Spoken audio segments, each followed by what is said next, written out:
Thanks for coming. This is the next installment in our Rattlesnake stories.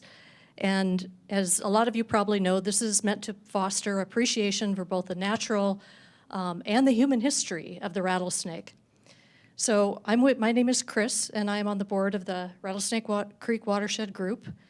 And we have a monthly e-newsletter. If you don't already get it, there is a sign up just over here. It comes once a month. There's no obligation.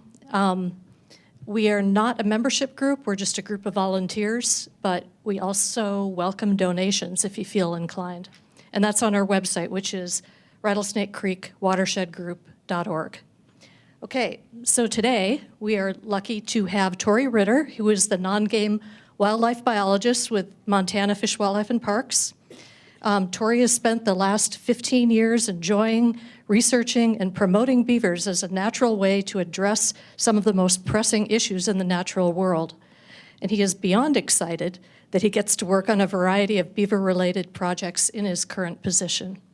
So, thanks, Torrey. All right, thank you. Mike's always give me the heebie-jeebies a little bit. All right, so my name is Torrey Ritter. I am a non-game wildlife biologist. There's actually 7 of us throughout the state. I cover the west central part of the state, or Region 2. And I absolutely love talking about beavers. This is my favorite thing in the world, is telling people how cool beavers are, exploring beaver habitats. It's what I do in my free time and sometimes during work as well. A few disclaimers really quick. I just got back from the Cayman Islands. No, I don't get paid that much money. My wife's aunt and uncle have a timeshare down there, and they were willing to share it with us. But I did catch a stomach bug down there, so if I suddenly have to go out that way, let's just pretend that I got too excited about beavers and I just needed some time to cool down. That's all that's happening, and I'll be right back. But I should be okay. I should be okay. Started feeling better yesterday. But yeah, so the title of this talk, what is a stream without beavers? I'm going to jump very quickly to the punchline. A stream without beavers, if it's within the range of where beavers should be, but it doesn't have them, it's boring. I'm sorry, that's how I feel. Hopefully I'll demonstrate to you why I feel that way.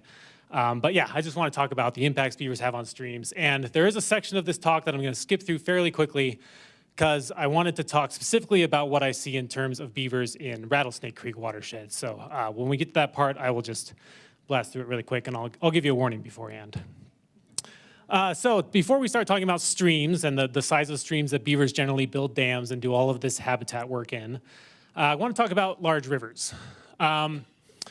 So this is a river floodplain in the middle of the thoroughfare, Yellowstone National Park. And when we think about rivers, a lot of times we are thinking about that main thread, that single thread, the main channel flowing down a valley bottom. But I really want to expand what we think about in terms of rivers to this idea of a river wetland corridor. And in that instance, we're talking about everything within that valley bottom, most of which is kind of the remnants, the leftover wetlands and backwaters and side channels that are created by this river moving back and forth across the floodplain over time.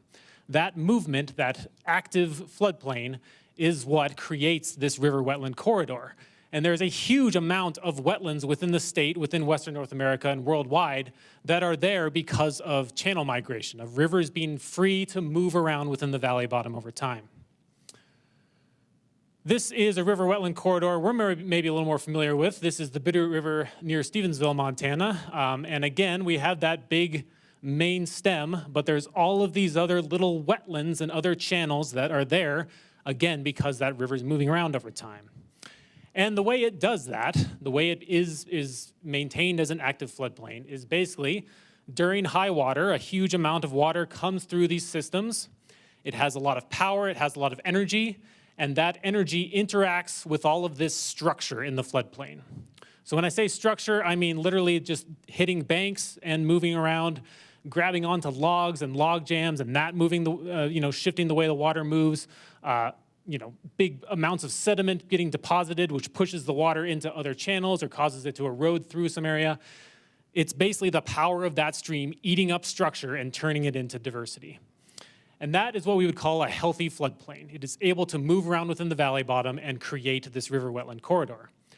And what creates a healthy floodplain is basically messiness and movement, as I've kind of been talking about. Or in other words, flooding interacts with structure to create diversity. This is kind of just the very basic way to describe how an active floodplain works and how it creates this river wetland corridor. And what do we get from healthy floodplains? Well, they are actually incredibly important. And maybe the one at the very top is more water. And that doesn't mean that having an active floodplain means that more snow will fall in the mountains. What it means is that when that snow starts melting or that rainfall or whatever it is flowing across the landscape, it is slowed down massively when it has to flow through these active floodplains and these river wetland corridors. It is being stored in those backwaters. It's having to flow through all these meandering side channels. Maybe even more importantly, it gets, by interacting with all that structure, it's also pushed underground into old river channels, into floodplain soils, and at that point, it's basically slows to a crawl compared to when it's rushing down that main channel. And so we don't get more water in the form of just more snow, but we slow it down. It stays on our landscapes longer, and it seeps down our valley bottoms rather than just rushing down a single thread channel. That also improves water quality because sediment is able to fall out of the stream channel or out of the water column.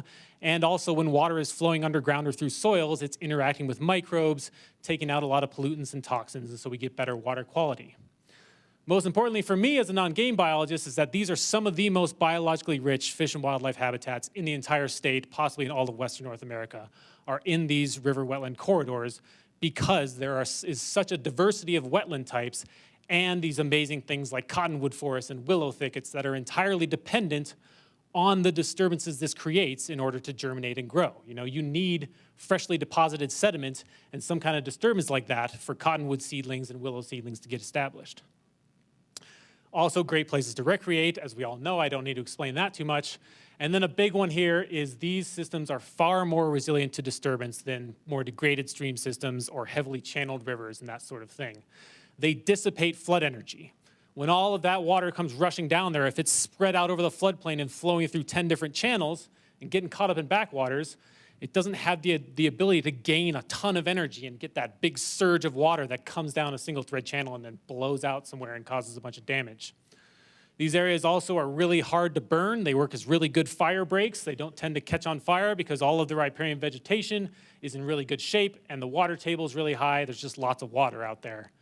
And then, as I mentioned, far more resilient to drought because we're slowing that water down, holding on the landscape longer, and giving it time to grow more plants and to move slowly as it moves down our valley bottoms.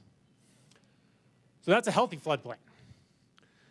What causes a floodplain to be unhealthy is basically the opposite of messiness and movement, or simplification and stasis. As we try to contain rivers and streams and push them into a smaller and smaller and narrower area, you can see why I have trouble with mics because I really like to use both hands. We basically take all that stream energy that was dissipated across the whole floodplain and we just keep focusing it into a smaller area. We all know what happens when you take your thumb over the top of a hose and you force it into a smaller area. It gains energy, it becomes more erosive, and you start to see streams cut themselves down, simplify, and you get catastrophic flooding events. I love being in Missoula talking about this stuff because Missoula is a great example of this sort of dichotomy. When we have the Clark Fork River naturally confined coming out of a big canyon section, further confined by berms and things that we do to kind of keep it from destroying Missoula, we get that single thread channel, gains a lot of energy, very few side channels, backwaters, and wetlands. As soon as it has room to move again, we have the Kelly Island area, amazing river wetland corridor. If you know this area well, you know this is one of the most dynamic parts of the entire Clark Fork River because there's so much energy coming out of here and it's got to dissipate itself in that Kelly Island area. And we get, one of my favorite places in the state is Kelly Island because of just how diverse it is and how much wildlife habitat is in there and how much it changes over time. So those are big rivers. I spent a long time talking about that because I think it's a good model for then switching to talking about what beavers do in floodplains. And what beavers do in floodplains is actually quite simple. It's the same thing. They create messiness and movement.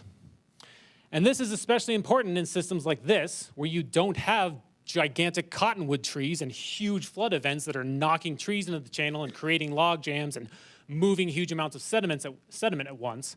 In systems like this that are fairly small and mostly dominated by shrubs that don't tend to fall into the stream on their own, beavers can be one of the most, if not the only, major driving force putting structure into that floodplain for the floods and the high water to eat up and become diversity.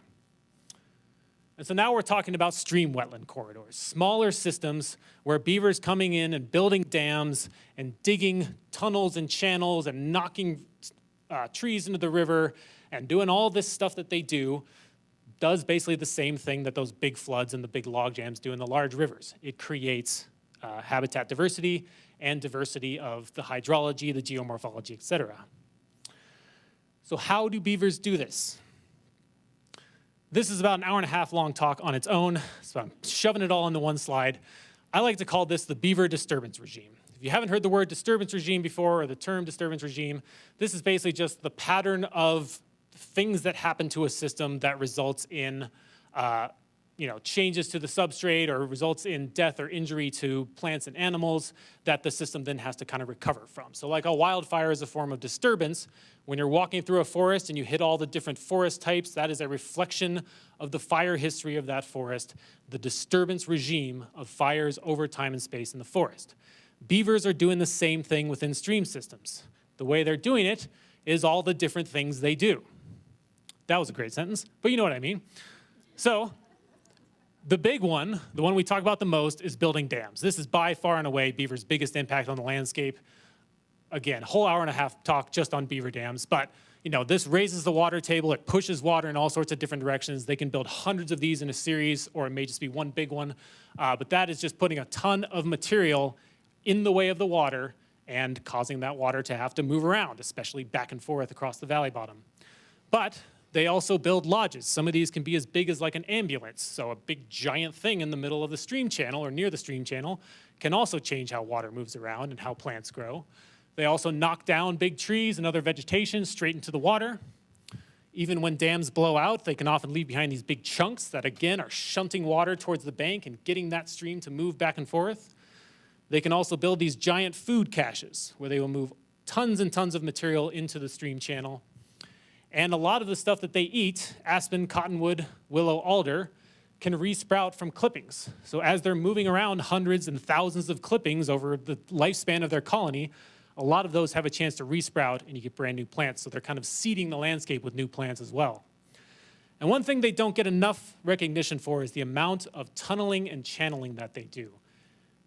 Either directly because they're digging channels themselves or simply using the same pathway over and over and over again, they will actually create big networks of tunnels and channels that, again, can just completely change the way water is moving through the system. So all of this together is the idea of that beaver disturbance regime, and this is how they affect stream systems. So it's messiness, it's movement, it's forcing movement, it's keeping the stream connected to its floodplain, and it is leading to what I like to call the most biologically rich and diverse habitats in all of Montana. Some people would argue with me about that. I hope they do because I love to have that argument. But I really think there's just nothing else out there that's like beaver colonies. There's nothing else that mimics this. There's no other wetland systems that look and act like beaver modified systems. So just for funsies, the next few bunch of slides are just aerial imagery of beaver colonies across Montana. I have tens of thousands of these images on my laptop, and just want to share with you some of my favorites. This is, again, from the thoroughfare of Yellowstone National Park, so a little bit outside Montana.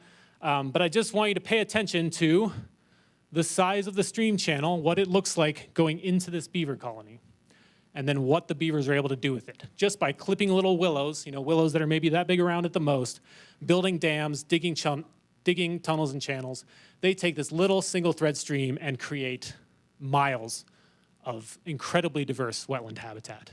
So let's see them do that in a bunch of other spots in Montana. This is Cherry Creek flowing into Hebgen Reservoir. Again, top left up here, that's the stream channel flowing into it. This is what they've built out of it. I mean, it kind of speaks for itself. This is over by Anaconda.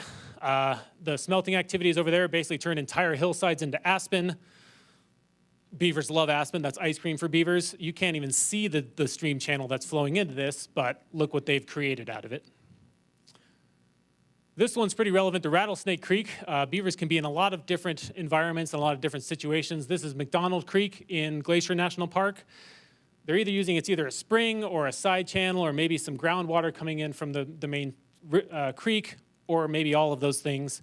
And then they dam it up and make this big kind of off-channel habitat. And this is actually a critical part of the harlequin duck population along McDonald Creek, because when this thing is giant flowing in the spring, they can take their vulnerable little ducklings out into these side channel habitats and find really abundant forage, calm waters, and get away from the masses of tourists along the main road there.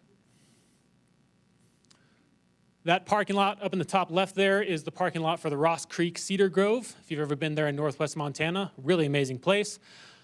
We spent about 5 minutes in there and then boop, came over here to this, which is just one of the coolest places I've ever been in my life.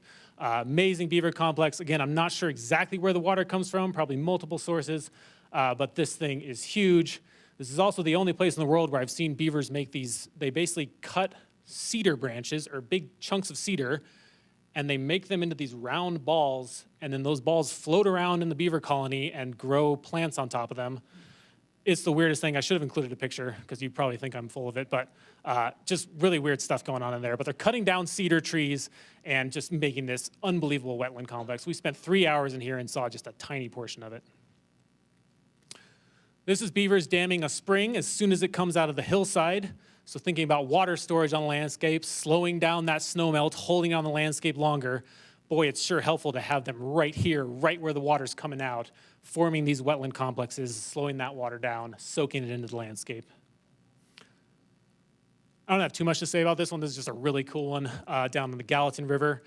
This one's probably the best demonstration you'll see of all of those little tunnels and channels that they're digging. That's not natural stream channels. These are beavers creating those channels and moving water all over the place. I like this one. It's just sort of a yin-yang photo. So this rancher landowner here is taking out water right there upstream of their property. You can kind of see when you have beavers active, when you have a high water table, green vegetation late in the year, and kind of the difference when you don't have that. But I'm sure this rancher is very happy to have this big sponge full of water on the landscape right before they need to take it out to do some agriculture. We also have beavers out on the prairie, some of our driest, most arid landscapes in the state. Oop, I forgot some of these are timed. Again, taking a teeny, teeny, tiny channel, forming a wetland complex out of it. I think you're starting to get the picture. This one's fun because, again, you can't even see the stream channel. A few years later, beavers turned it into an amazing wetland complex. One more. Little Blackfoot River. These impacts from beavers being on the landscape can often last for many decades, sometimes centuries after they're gone. Every single one of these stripes you see going across this big horseshoe-shaped valley area are all many, many decades old beaver dam berms that are still there, still spreading that water out, still soaking the landscape with water, even well after the beavers are gone. Imagine having these spread across all of our headwaters, holding that water in the landscape. Two more. Sorry, there's one more. This one leads into other stuff, though. So this is another beaver colony in Yellowstone National Park. You can see the little beaver dams, these little stripes across the main channel, forcing water out of that larger floodplain area. And, this is a single beaver territory that these beavers are defending. And the cool thing that they're doing here is they're creating a bunch of different habitat niches that different species can fill. So it's all sorts of things. It's killing off trees in the floodplain, it's backwaters and side channels, it's these disconnected floodplain wetlands, green forage late in the year, really diverse vegetation structure, deep slow waters in some parts.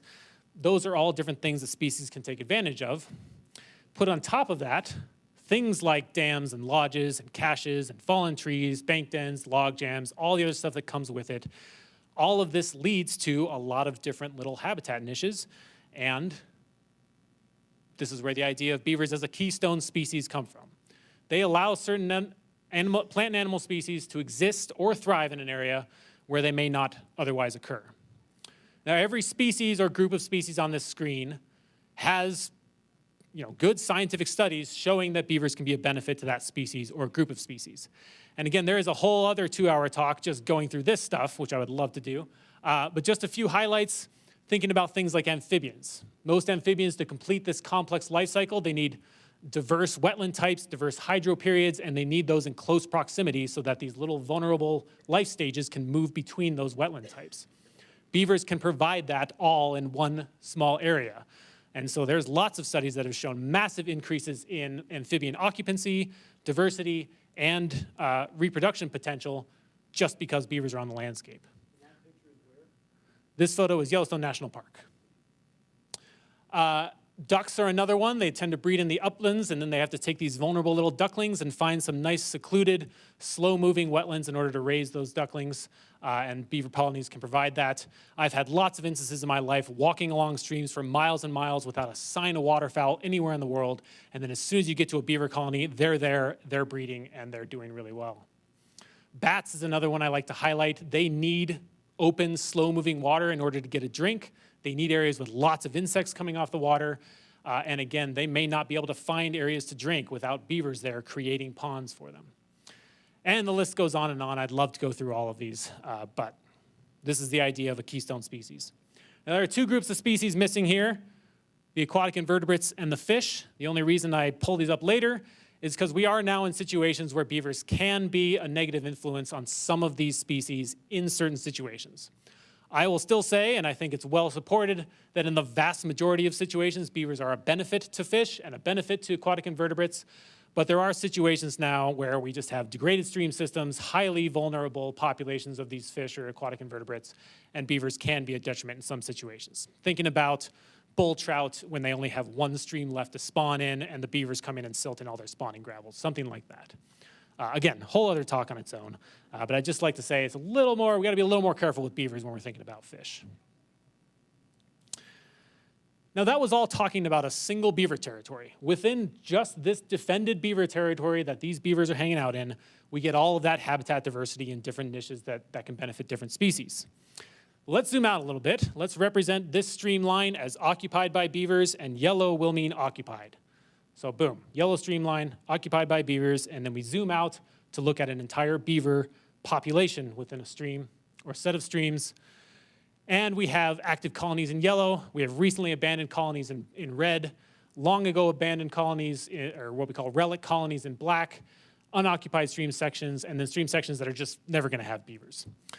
So the idea here is each one of these states of a beaver colony, or these successional stages of a beaver colony, have their own unique environmental conditions and properties that can benefit different species and that are a whole part of beavers creating these stream wetland corridors.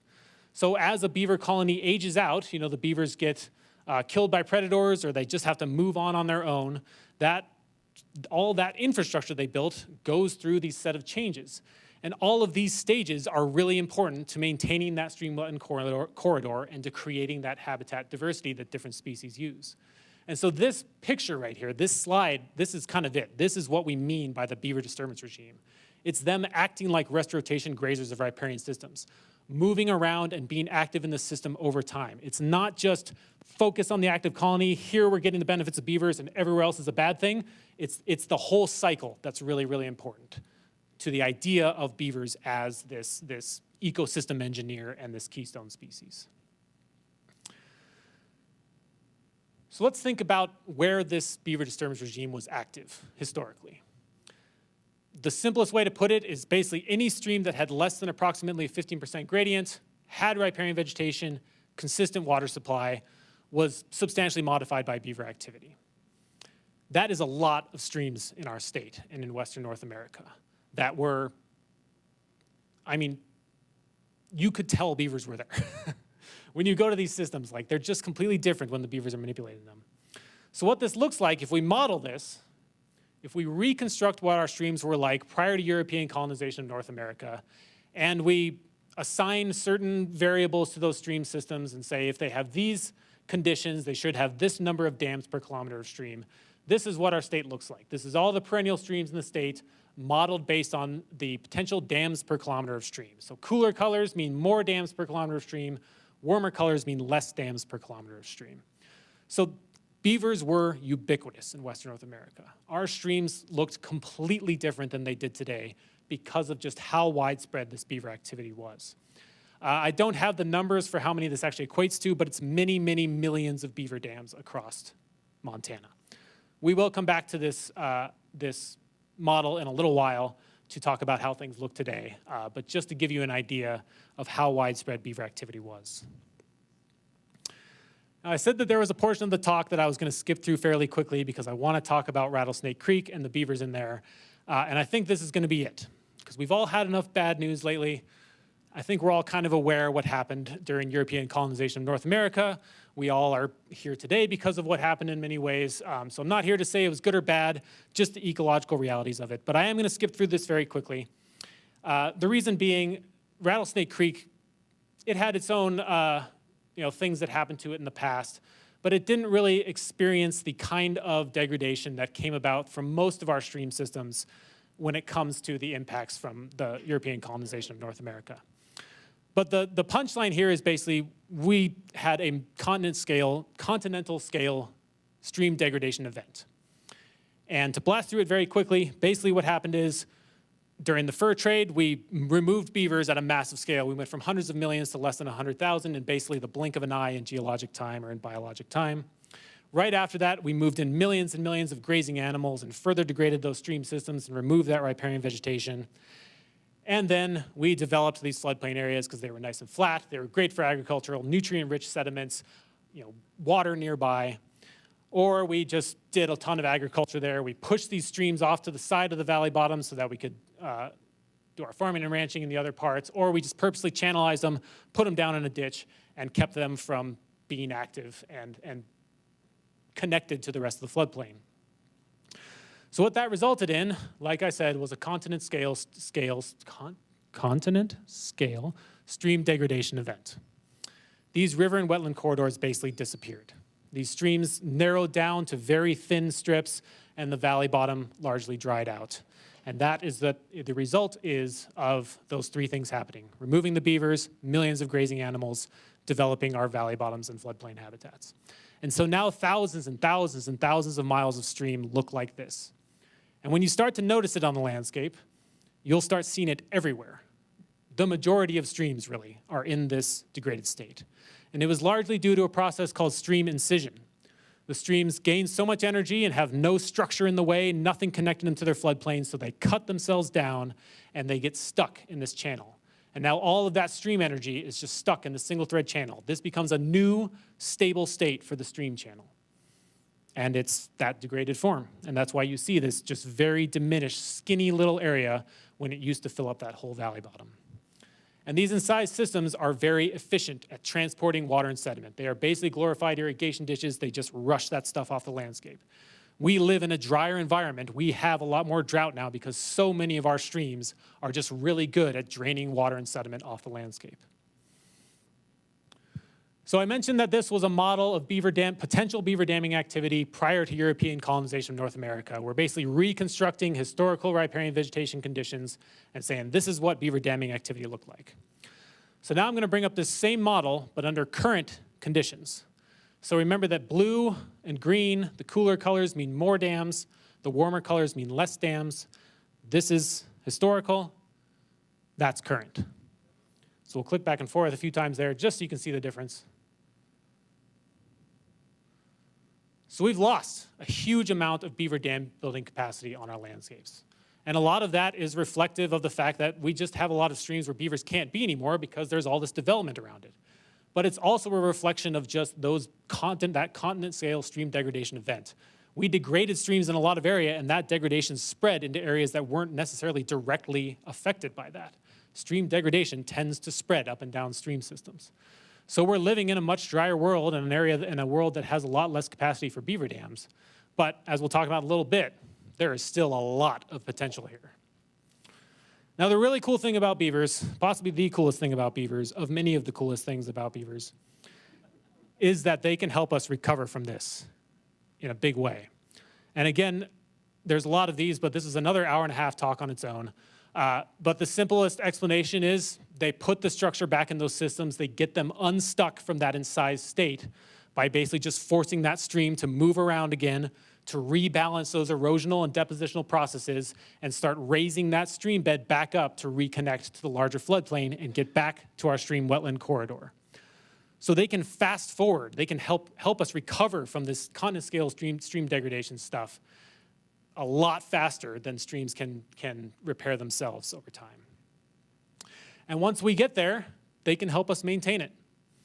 They can keep that stream from finding that single thread channel and cutting itself back down into the floodplain and re-incising, just by being the agent of putting more structure in the stream, giving that water, those flood waters, something to eat to create habitat diversity and to maintain floodplain connectivity. So there's a big differences between these two photos, but they are from the exact same spot of the exact same scene. So these are still dynamic habitats. They're still changing a lot, but there is a measure of stability here. It's still a very similar stream wetland corridor 16 years later because the beavers are there maintaining it. So I think we all know what's coming down the pipeline in North America when it comes to water resources. We're getting lower amounts of snowpack, these earlier, flashier spring runoff periods with these long drought, long dry periods in the summer and fall. All of this is already happening, but then we're also increasing our demand for water resources with more people moving here, more demand for agriculture and those sorts of things. And that's also leading to habitat loss and fragmentation. And the biggest hill that I will ever die on is that I think beavers are our best chance to address this at a landscape scale. Thank you for the chuckles, I appreciate that. Because each one of these is a little restoration professional on site 24/7 willing to maintain these systems without us. If we can get millions of those out of the landscape, I mean, there already are a lot of them, if we can get even more doing that work for us while we're not there, I mean, that is the low-hanging fruit we're all looking for. We can have these little restoration professionals doing the work for us. We just need to get them in the right situations, help people deal with the downsides of them, and get them to places where they can help recover these incised streams and maintain them in that wet, holding water state.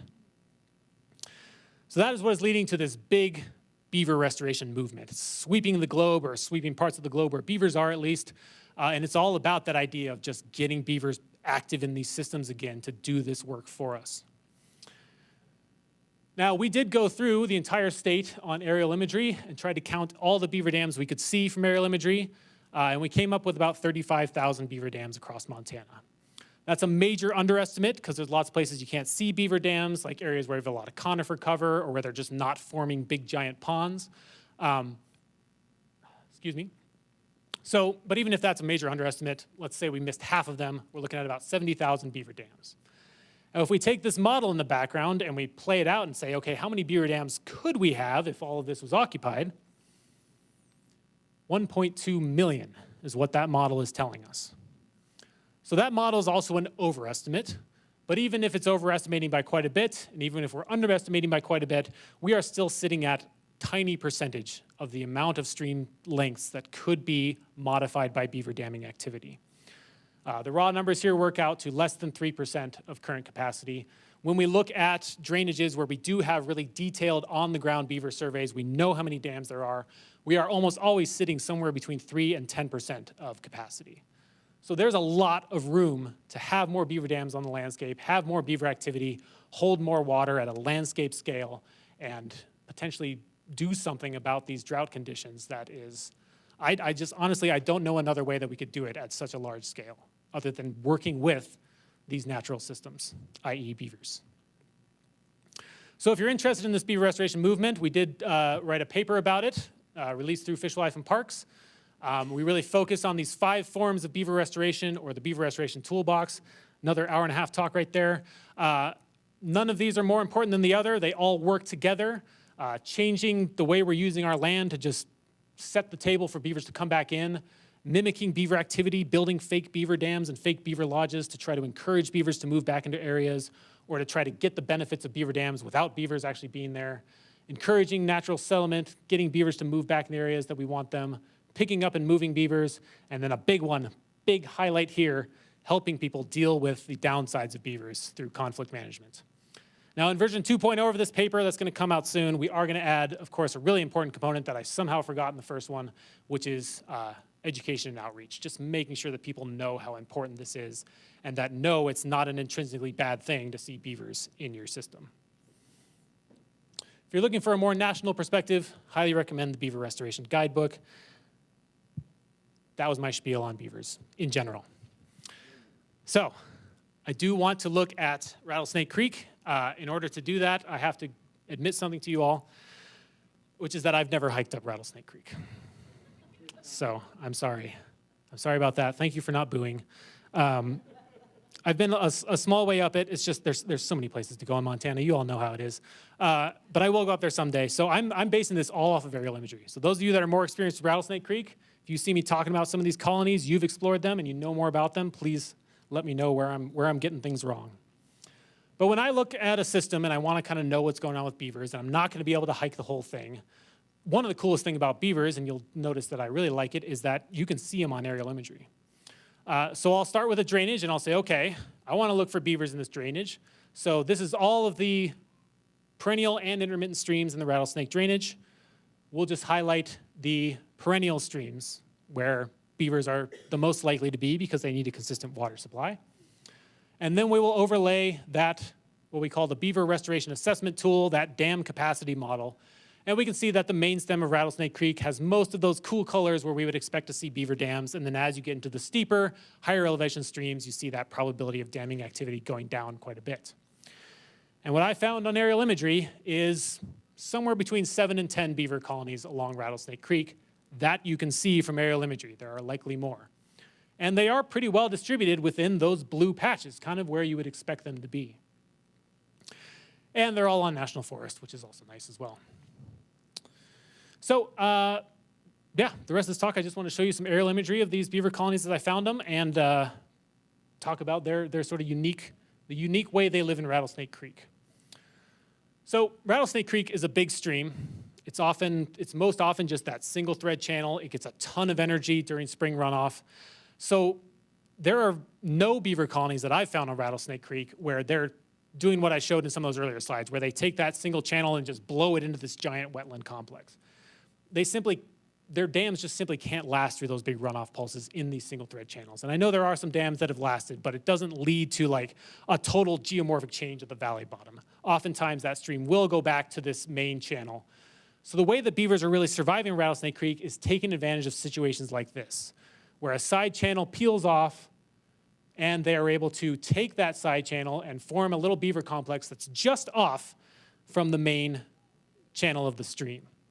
And those are almost all the beaver colonies going up and down the drainage. They're off of that main channel and they're not necessarily building giant dams and blowing out the water from that main channel. So this was 2002. In 2019, you can see that colony appears to be abandoned, but they've left behind these nice little wetlands secluded off of the main channel. So even after they're gone, some of their manipulations are still left behind. Another beaver colony further up the drainage. This one appears to be being fed by maybe some side channel water, maybe some groundwater coming over from the mainstream, and then also some water coming down this big alluvial fan from up on the mountainside. And you can see they're taking advantage of a part of the valley that has a nice wide valley bottom and creating this nice, again, off-channel colony kind of between big oxbow bends. And this one, I checked in on the 2025 aerial imagery, still active. It's expanded a little bit. We got some damming activity down here, and then this area has filled in with a lot more water as well. And it appears there may be a dam along the main stem down here somewhere, just based on the kind of lack of sandbars indicates kind of a high water table. I looked really closely just upstream of here and found this, which is really hard to see. But there's water coming down the main channel here, and then it kind of splits out and goes in many different directions. And you can see there's sort of a lack of sandbars and stuff here. That water is really, really high water table right there. And when I zoom in on that, boy, is it hard to see. But I think we got a beaver dam here. I think we have one up there. I think we have one somewhere down in here.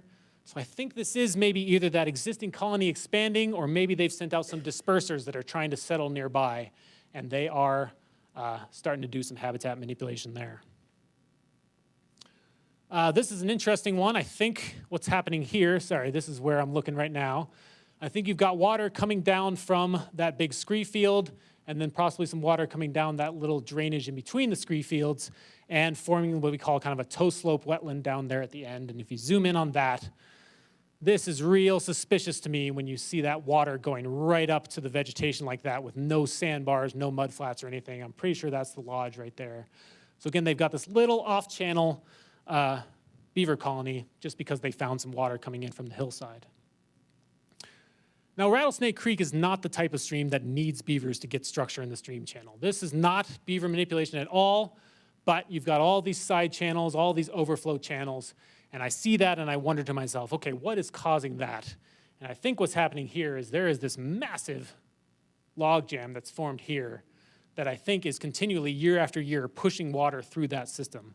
So within the same stream system, we have both log jams and high water forming that river wetland or that stream wetland corridor, and we have beavers doing it.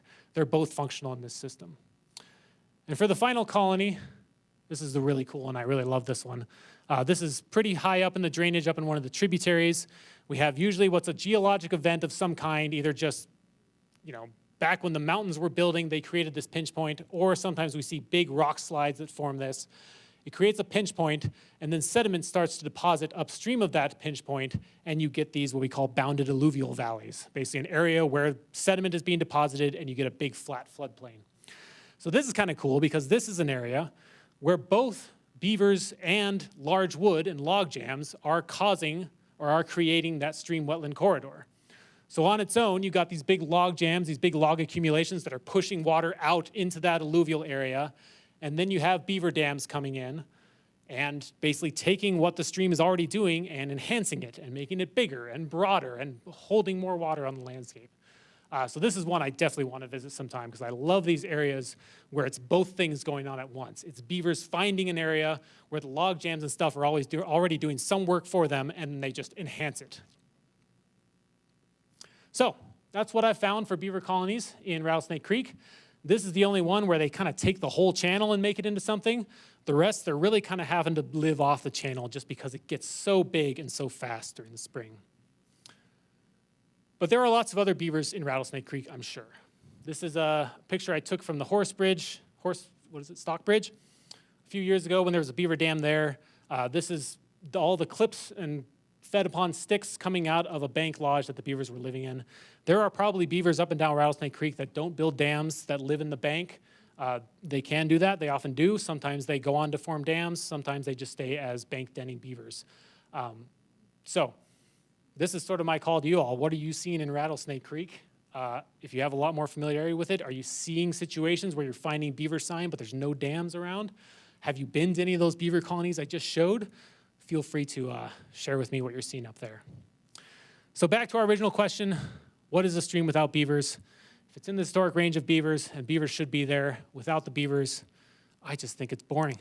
There's just nothing like it when beavers are there manipulating it. So happy to take any questions. If you can't get to your question today, always feel free to reach out. I love talking about beavers, and I'll talk about them with anyone who calls or texts me or emails me. So thank you so much for having me, and I'll take questions.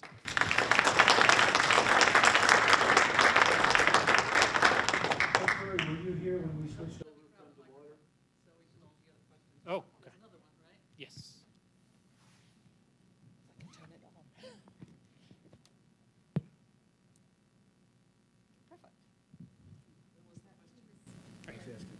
But I think I yelled pretty loudly. Were you here when we switched the water over from Rattlesnake to water that was chlorinated? Because we had giardiasis came into the valley, and it was determined that the beavers were ruining our water. And ever since then, our water's been chlorinated. Is that within your time frame, or is that too long ago? I don't think that was within my time frame, but that is a concern I hear a lot is giardia in beavers. Beavers tend to be what's called an amplifying host for giardia, meaning if it's already in the system, the conditions that beavers create, i.e. potentially stagnant water, lots of fine silts, mud, that kind of thing, and then them just being animals, defecating and stuff within the system, tends to make it more prevalent within a system. Beavers are almost never the source of giardia, meaning there was no giardia in the system, beavers came here, and now there's giardia. It's almost always, in fact, all the times that we've documented, it was already in the system, it just got worse because the beavers were there. But it almost always just gets worse around the beaver colony. And then within a few miles downstream where there's no habitat manipulation, it goes back to the levels that it was. So if you're worried about Giardia in a stream system, just don't drink water or swim around within the actual beaver colony, and your risk will be the same as anywhere else along the stream system. So yeah, people really want to, they often call it beaver fever. They really want to blame beavers for Giardia. They really are just amplifying it where they're active, but it was already in the system. Yes?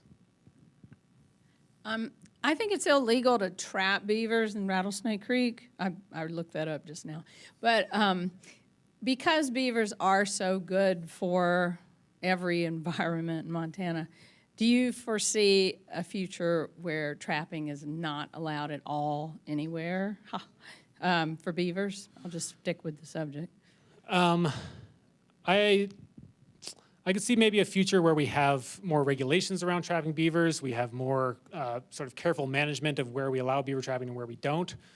The thing about beavers is they are a rodent. They are, in some ways, a generalist species, and they are extremely good at modifying habitats to suit their needs, which means that if outside of natural predation, they can take off. I mean, they can get really, really abundant really fast.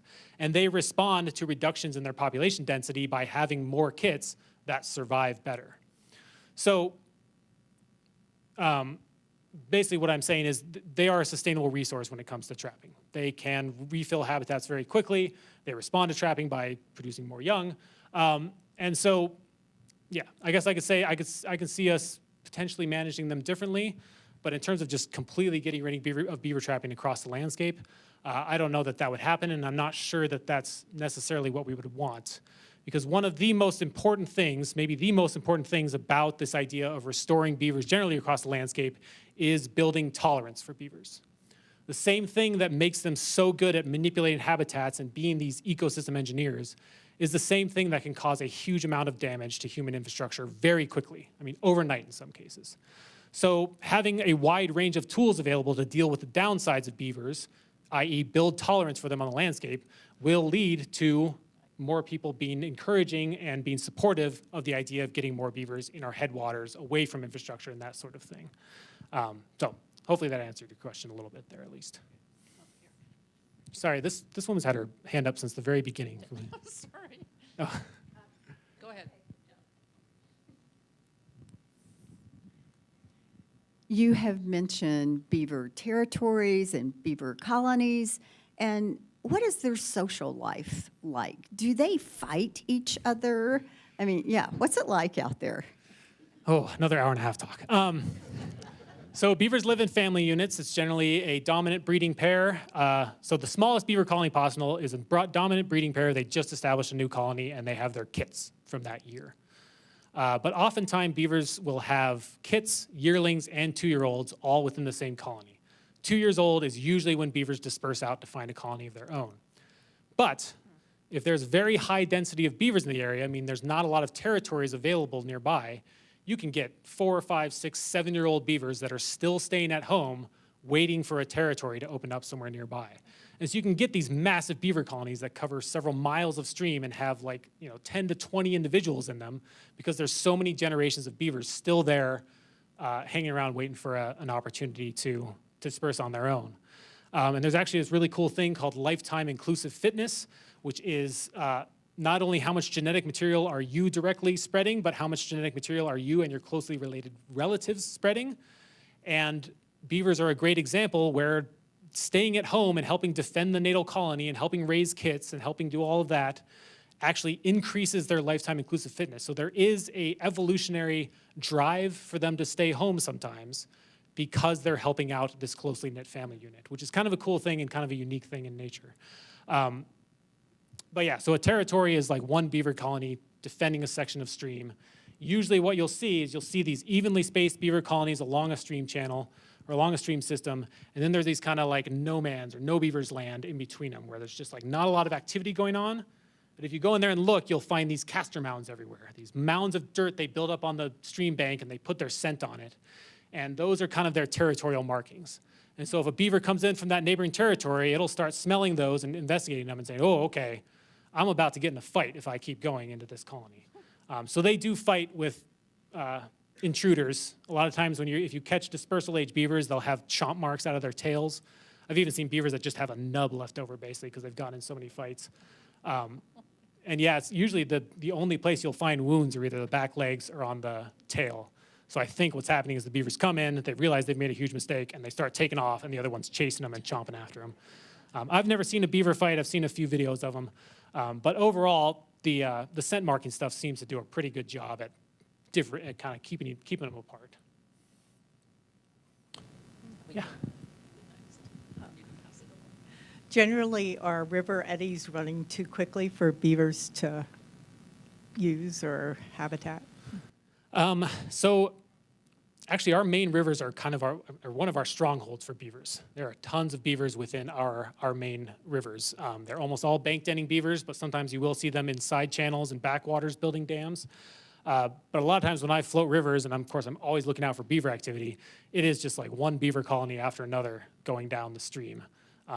And so they are very active in our large rivers without building any dams. And if you are floating the rivers and you're looking at these big log jams that are contributing to those river wetland corridors that we talked about in the beginning, pay attention to how many of those logs in the log jam are in the river because beavers cut them down. So even outside of building dams and stuff, they are still contributing majorly to putting structure in the major river channels that then leads to log jams and leads to that whole perpetuation of floodplain connectivity and that sort of thing. Yeah, you bet.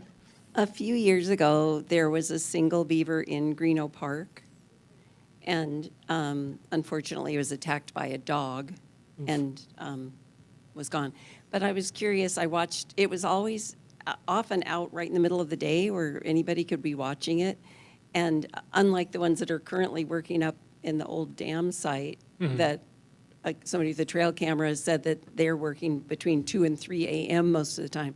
This beaver was often out there, and watching him one day, he looked like he was having trouble even getting up over a little riffle, and and he kind of looked old or sick to me. I have no idea, and I don't know if anybody studied the carcass, but have you heard anything about this, or do you know, like, would an old sick beaver just go off by himself, or?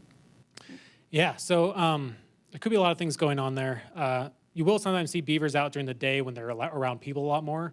It's probably a predator shielding effect. Like they don't have to worry about predators as much because there's people around all the time. And so they're just more comfortable being out during the day. When you said that it was struggling to get over even a little riffle, I think back to my original, I studied beavers as part of my graduate research. We were catching them, putting transmitters on them, following them around. We had a lot of beavers die of a disease called tularemia, which can basically get into a beaver population and just wipe them out within a few years. It's just a really fast-spreading disease. It's natural on the landscape. It happens sometimes. But a lot of those beavers that had tularemia got really sluggish and just started struggling, even though they had no external signs of a problem going on. But what you alluded to is also something that happens. Beavers will, young beavers will come into a colony and try to take over as a member of the breeding pair. And if the existing member of the breeding pair is old and is kind of phasing out, they may just get kicked out of their own colony and they'll go off and try to make it on their own. And a lot of times they get picked off by predators or something like that because they just don't have the family members around to build dams and build deep pools, which is their main form of protection. So there could be a lot of different things going on there. There is very frequently these kind of rogue beavers that show up in Missoula. One tried to build some dams along Spurgeon Road in the canal. One showed up at that little pocket park that Marilyn Marler and friends take care of.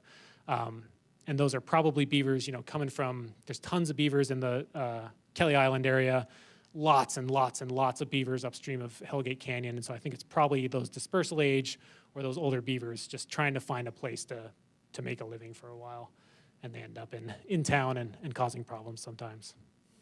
One of the beavers that ended up in downtown Missoula got hit with a blow dart from somebody that ended up killing it with a blow dart, which is, it's sad, but it's also like, that's an amazing shot with a blow dart. I shouldn't laugh. That's not funny at all, but also it just blew me away when I saw the picture of it. We were talking a little needle like that long on a blow dart that killed a beaver, a 45-pound animal. Yeah, any other questions? Please don't make me end on that.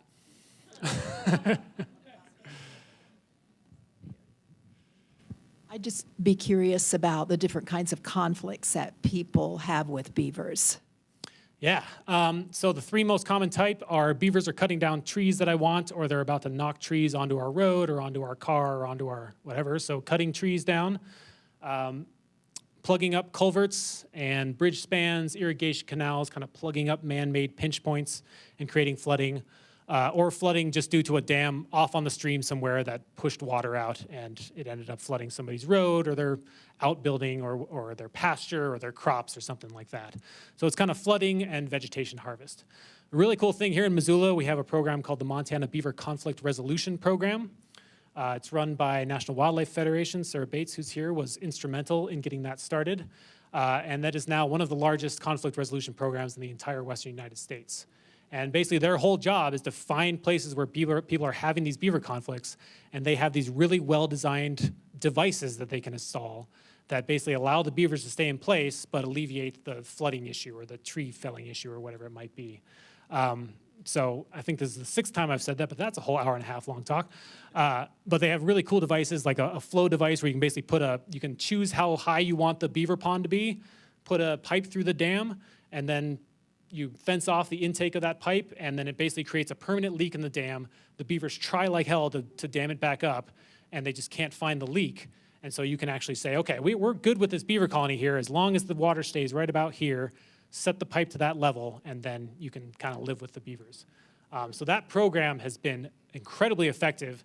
And I said to highlight conflict management a lot because just having the Beaver Conflict Resolution Program in place in Montana has thrown open the doors for all sorts of other really cool beaver restoration work that we're doing now. So that conflict part is really, really key.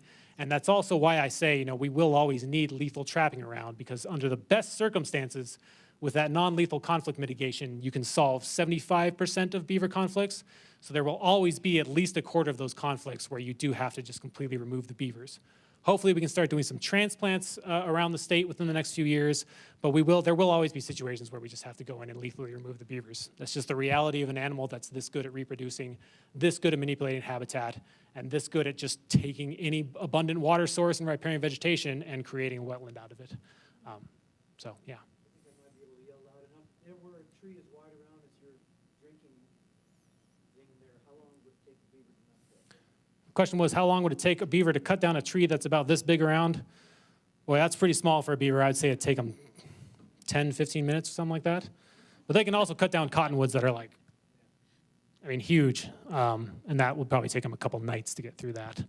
There's lots of great videos out there on the internet now of people throwing out these game cameras you can kind of watch beavers working their way through trees to see how fast it goes. So I just had a question about the overall health of the population of beavers in Montana. Do we need lots more beavers? Do we have about as many as the state can use? Or what's our state's population of beavers like? The short answer to that question is we don't really know. We have the estimate of the number of dams that we can see from aerial imagery. We have some metrics from a few longer-term monitoring on our large rivers. So it's a lot of kind of guesswork. I would say as someone that scours the state for beavers, both in my free time and professional time sometimes, I tend to see them active in areas that have good habitat for them. So they seem to have found the remaining good habitat and are occupying those areas. What we have a lot of work to do is those degraded stream systems, where the beavers need a little bit of a boost in order to sort of take that and continue with it and perpetuate that along the stream system.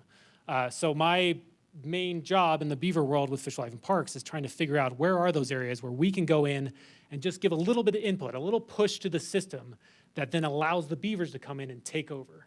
And that's really where we have a big opportunity to just work with the existing beaver population we have, because we do have a lot of beavers. We see them along the streams and rivers.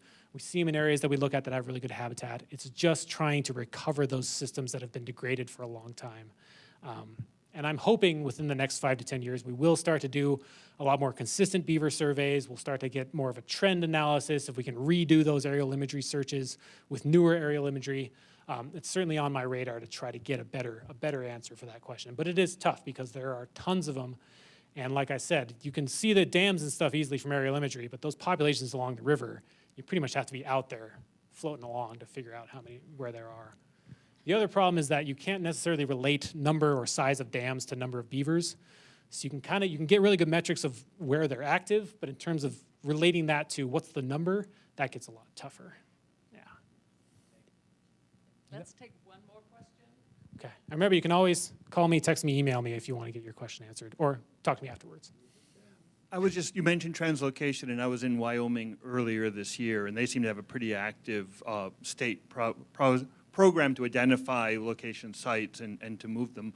What's the status of things in Montana right now for translocation? Yeah, so we just had a public comment period right at the end of the fall of last year for a Montana beaver transplant program. So we sent that out to the public, took comments on that, and the idea was to develop a program in the state where we could transplant beavers. We already kind of have one, but it's so burdensome that nobody uses it, and you can't really use it to address conflict beavers because it takes like 3 months to do it. So if someone says, beavers are flooding my road, we'll be like, okay, wait 3 months, we'll go get this all approved, and then we'll go catch them and move them somewhere. So we're just trying to make that more efficient and more streamlined. It should be coming up, it was supposed to come up at the February 2026 commission meeting for approval by the commission. They've pushed that now to the April commission meeting, so you should see a commission item in April to basically approve a set of pilot projects to do beaver transplants. And then if those go well, then we may actually have a program in place where we sort of set drainages aside and say these are pre-approved for beavers. We wait for conflicts to pop up, and then we take them and put them in those areas where they can be beneficial. So we are working on it. We don't have a great system right now, especially compared to all the other Western states pretty much, but we're working our way there. You're welcome. Well, thank you so much. This was thank you. wonderful. When I go to that bridge in the Rattlesnake and see that dam, I've been nervous that with the runoff, which is so hard already, right? It's really pushing down there. Before we thank you again, I just want to put a little push, whatever, for our next event, which will be on February the 8th, and it will start at 2 o'clock. And Bruce Bugby is going to be here talking about his beautiful book, which you may be aware of. He's one of the 3 authors of Saving the Big Sky, and he's going to be here. He asked me if he should bring books with him, and he said, I don't want it to be a sales event. I just want to talk about Montana. So he will be here on Sunday, February the 8th, and that event will be at 2 o'clock. And meanwhile, thank you so much. This was wonderful.